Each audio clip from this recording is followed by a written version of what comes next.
آج بھی new world order new world order در حقیقت یہود کی ریشہ دوانی، در حقیقت زائنسٹ موومنٹ تقریباً 100 برس پہلے جو شروع ہوئی، اس سے بھی 125 برس پہلے آرڈر آف دی ایلومیناٹی، جس کا شکار ابھی آپ کا عمران خان بھی ہو گیا ہے، کل جمعے میں مجھے اس کے بارے میں گفتگو کرنی ہے۔ وہ آرڈر آف دی ایلومیناٹی 1776 میں قائم کیا گیا تھا، یہودیوں کی سازش، وہ آج تک چل رہی ہے۔ آج بھی یہودی ہے کہ جو اسلام کا خاتمہ اور مسلمانوں کو اپنے کمی کاری بنانے کے لیے ایک پورے ورلڈ آرڈر کا نقشہ بنا کر آ چکے ہیں، اور آج در حقیقت آپ کا اصل دشمن، میں بالکل اتفاق کرتا ہوں مولانا سے، اصل دشمن نمبر 1 میرے اور آپ کے اندر موجود ہے، میرا اور آپ کا نفس۔ اصل دشمن یہ ہے، نفس ما ہم کم طرف فرعون نیست لیکن نورا عون ایرا عون نیست۔ اور دوسرا خارجی دشمن سب سے بڑا یہودی، لیکن یہ کہ اس وقت کے اور اس وقت کے حالات میں ایک بڑا فرق واقع ہے۔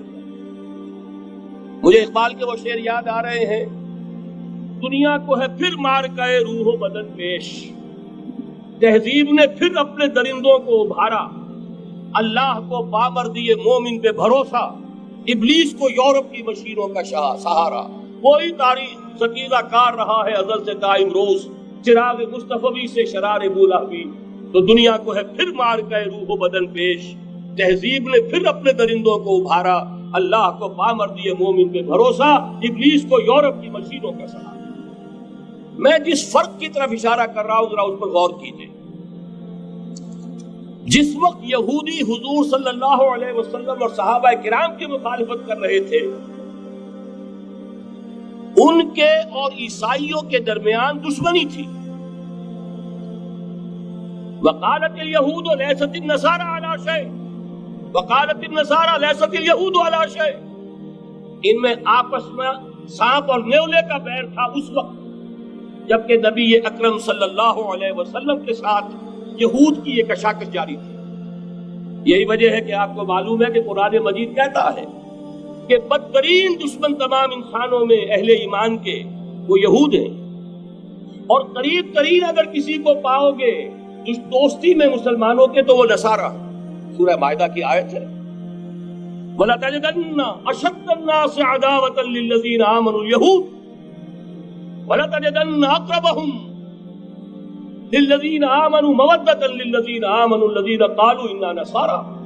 اس وقت صورتحال یہ تھی۔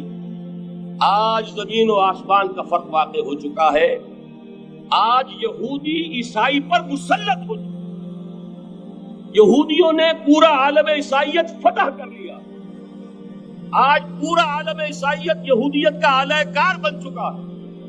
چنانچہ پہلے تو ایک ہی بات تھی، یہ تو تقریباً 300-400 سال قبل ہو چکا کہ west white Anglo Saxon Protestants یہ تو اعلی کار بن گئے تھے آج سے صدیوں پہلے۔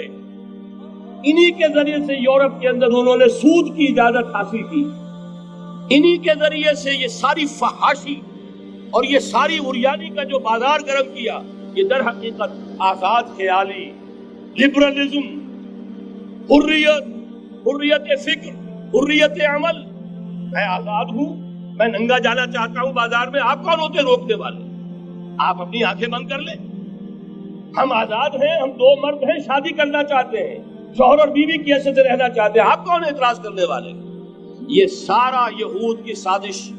اور آپ کو معلوم ہونا چاہیے جب تک پوپ کا کنٹرول تھا یورپ پر، یعنی ابھی کیتھولک جو عیسائیت ہے وہ غالب تھی، اس وقت تک پورے یورپ میں سود حرام تھا، کہیں انٹرسٹ کا کاروبار نہیں ہو سکتا تھا۔ یہ پروٹیسٹنٹس کے ذریعے سے اس کی اجازت حاصل کی، نتیجہ یہ نکلا علامہ اقبال شاعر مشرق اس صدی کے آغاز میں گیا تھا یورپ، اور وہاں جا کر اس نے دیکھ لیا تھا فرنگ کی رگے جہاں پنجے یہود میں۔ معاشی اعتبار سے یہودیوں نے پورے یورپ کے اوپر اپنا تسلط قائم کر لیا تھا، اور یہ یہودی کون تھے؟ روتھشائلڈ، گولڈ سمتھس۔ یہ گولڈ سمتھ جس نے شکار کیا ہے تازہ عمران خان، ایک ابھرتی ہوئی شے تھا، امیدیں وابستہ ہو رہی تھی، پہلے ہی سے ایک ہیرو کی شکل میں تھا، وہ اسلام کی بات کرنے چلا تھا، وہ اپنے کلچر کی بات کرنے چلا تھا۔ گولڈ سمتھ 5 کروڑ پاؤنڈ تو پہلی سلامی ملنے والی ہے. یہ قیمت کس سے کی جا رہی ہے؟ غور کیجئے. اگر وہ سارا سازشی کردار جو یہود کا ہے وہ سامنے ہو تو ہر شے آپ کے سامنے بالکل ٹرانسپیرنٹ نظر آئے گی. آپ دیکھ سکتے ہیں کہ اصل میں ہو کیا رہا ہے. بہرحال مجھے جو دوسری بات کہنی تھی وہ یہ کہ یریدون لیطفئوا نور اللہ بافواہہم، اس وقت بھی یہودی تھا، آج بھی یہودی.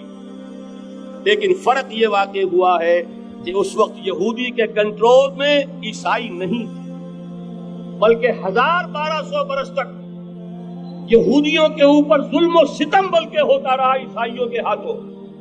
پورے یورپ میں پرسیکیوٹڈ تھے. انہیں اگر کہیں سہارا ملا مسلمانوں کے ذریعے سے اسپین میں ملا ہے.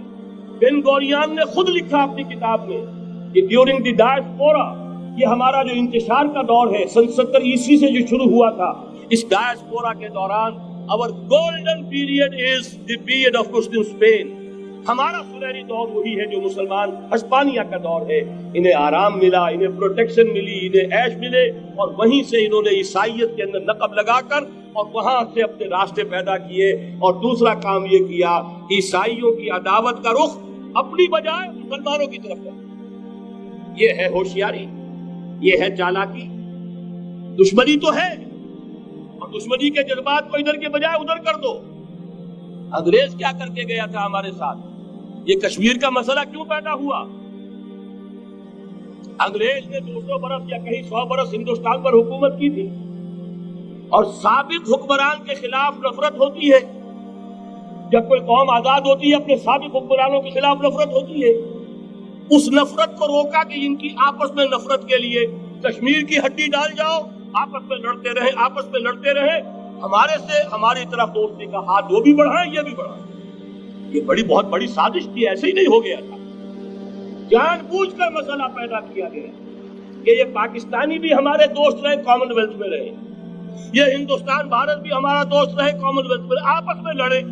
دشمنی کا جتنا جذبہ ہے وہ آپس میں طے کر لے، باقی ہمارے لیے دوستی ہی دوستی رہ جائے. بعین ہی یہ کام یہود نے کیا عیسائیوں کا، جو کہ حضور کے زمانے میں اقربہم مودۃ للذین آمنوا، جو قریب ترین تھے محبت کے اعتبار سے، جن کے قرب کی ایک مثال یہ ہے کہ نجاشی رحمہ اللہ ایمان لے آئے. جن کے قرب کی ایک مثال یہ ہے وہ وفد آیا تھا عیسائیوں کا. فَإِذَا سَمِعُوا مَا أُنزِلَ إِلَى الرَّسُولِ تَرَىٰ أَعْيُنَهُمْ تَفِيضُ مِنَ الدَّمْعِ، جب انہوں نے قرآن سنا ان کی آنکھوں سے آنسوؤں کی ندیاں روانہ ہو گئی. جن کی ایک مثال یہ کہ مقوقس شاہ مصر، اس نے حضور کے ایلچی کا اعزاز کیا تھا اور وہاں سے ہدیے بھیجے تھے. جن کے قریب ہونے کی ایک نشانی یہ ہے کہ ہرقل چاہتا تھا کہ مسلمان ہو جائے، لیکن بس یہ کہ وہ حکومت اور سلطنت پاؤں کی بیڑی بن کر پڑی رہ گئی. چاہتا تھا پوری سلطنت مسلمان ہو جائے، جیسے کبھی پوری سلطنت عیسائی ہو گئی تھی کانسٹنٹائن کے زمانے میں. یہ کام ہو نہیں سکا محض اس قدر قریب تھے یہ نصارہ محمد الرسول اللہ والذین معہ کے. لیکن یہ کہ آپ کو معلوم ہے 10ویں صدی عیسوی کے بعد سے وہ نفرت کا دھارا صلیبی جنگوں کی شکل میں عالم اسلام پر ٹوٹ پڑا. اور اس کے بعد حال ہی میں جو فتح انہوں نے حاصل کی، نوٹ کر لیجئے کہ جہاں تک پروٹیسٹنٹ مذہب کا تعلق ہے وہ تو پہلے سے ان کی جیب میں تھا. یہ ویسٹ کا لفظ آپ نے پڑھا ہوگا اور اخبارات میں آتا رہا. خلیج کی جنگ کے دوران ویسٹ ایک تو کہتے ہیں یہ بھیڑ جو کاٹ جاتی ہے خون سوج جاتا ہے، لیکن ویسٹ مخفف ہے. وائٹ اینگلو سیکسن پروٹیسٹنٹس، سب سے پہلے یہود نے انہیں شکار کیا، اپنا اعلی کار بنایا. یہی وجہ ہے آپ کو معلوم ہے 1917 میں انگریزوں کے ذریعے سے انہیں یہ اجازت ملی کہ فلسطین میں زمینیں بھی خرید سکتے ہیں، جائیدادیں بھی خرید سکتے ہیں. بالفور ڈیکلریشن، انگلستان کا وزیر خارجہ تھا جس نے یہ اجازت دلوائی ہے.